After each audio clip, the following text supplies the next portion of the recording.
Hi everyone, it's Eileen back in the studio again carving. We're going to try round 2 with the wave design and try to give you a better look.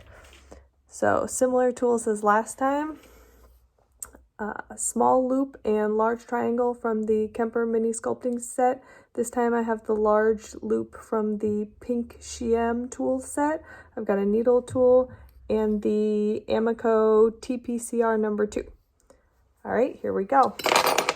All right, first what I do is I freehand with the little rubber tool on the wave design. So I generally tend to do 3 tiers.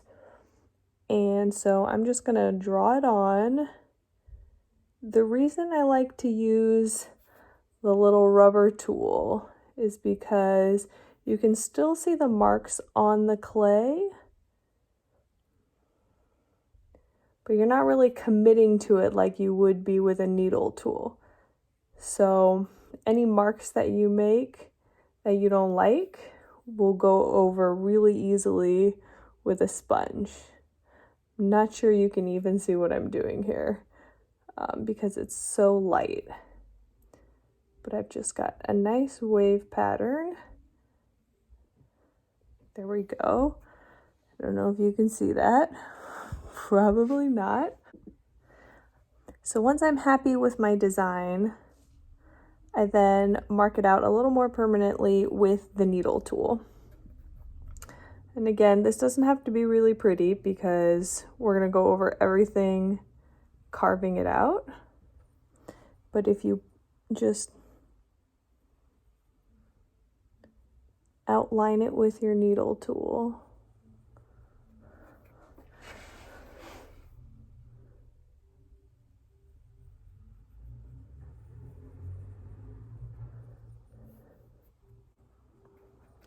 and you'll see I've deviated a little bit. Actually, I don't know if you can see. I've deviated a little bit from what the marks that I made with this, because as I make these with the needle tool, this is kind of the final positioning. And so you can always make adjustments as you're going along. So next I take my large triangle tool, and I'm trying to make the flat edge against the back side of the wave.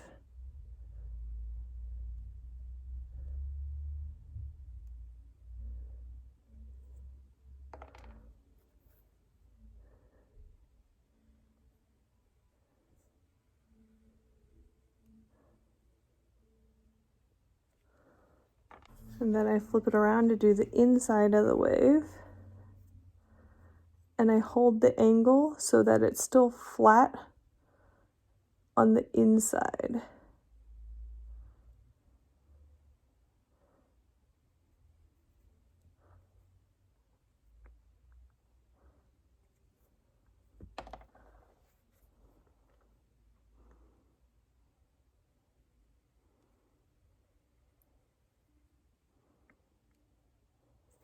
When I do these top sections, I keep one hand inside of the mug, and that allows me to feel how thick the clay is, because this is the deepest cut I'm going to make in to the clay. So I want to make sure that I don't poke through the mug wall when I'm doing it.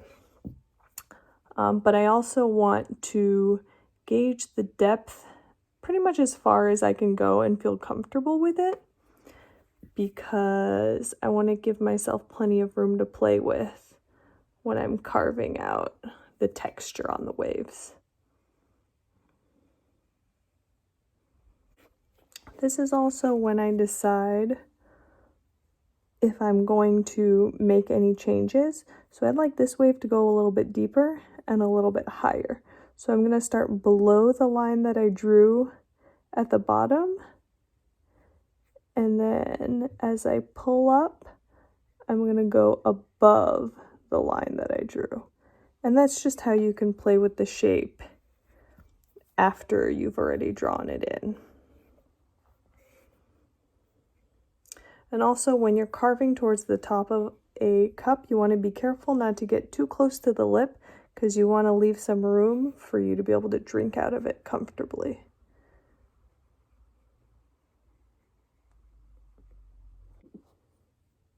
So now I'm going to take the same tool and just flip it around, because what I want to do is make the slope into the wave a much slower and gradual slope. So right now it's quite a deep in carve, and so I put the flat side against the edge here and just carve it out like so.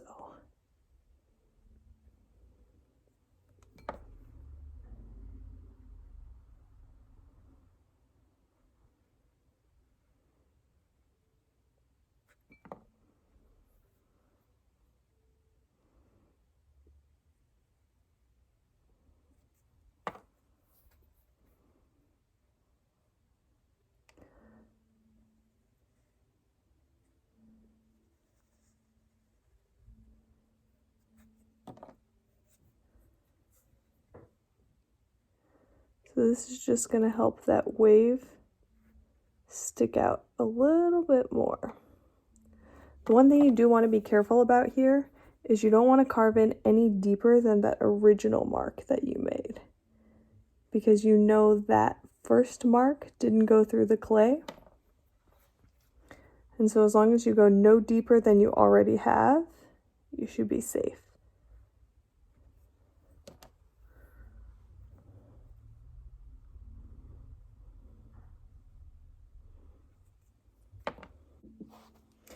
Next, I take my damp sponge and kind of just smooth over all the lines, both the edges of the wave as well as that slope we just did. And then you also are getting rid of any of the little clay bits that might be sticking out from the carving. So I like to do this now because I like to round out usually my edges a little bit and smooth them out, because most of the pottery I do is still functional. So I want it to be comfortable to hold in the hand. And then this also gets rid of any markings from when I drew on the cup, that if I didn't go over it precisely with the needle tool or the carving, if I deviated it from it in any way, this gets rid of that marking. This step also has the added benefit of dampening the clay slightly evenly all over, because as you work with it, the clay is going to be drying out the entire time you're working with it. So you either work quickly, or you spray it with water, or you put it back in a damp box. But this really helps keep it a nice even consistency. And the sponge I'm using is the Mud Tools work sponge, which I think work really well. Now that I have it all smoothed out, I like to go back in and add some more texture. So I'm going to take my large loop tool, and I'm just going to scoop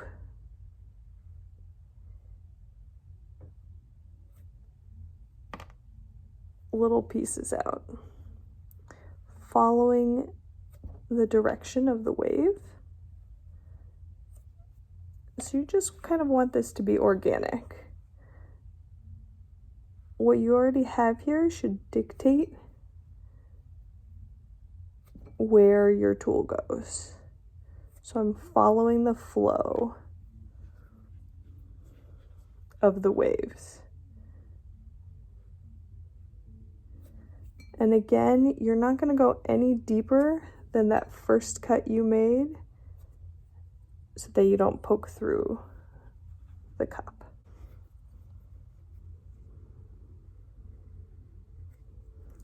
Just following the wave.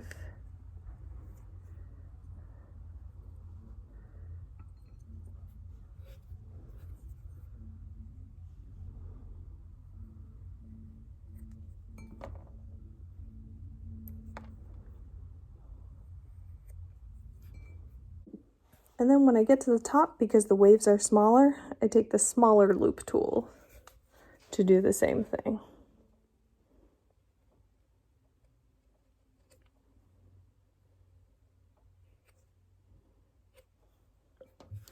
And sometimes I'll do this backwards and do the top first because it dries out the fastest. But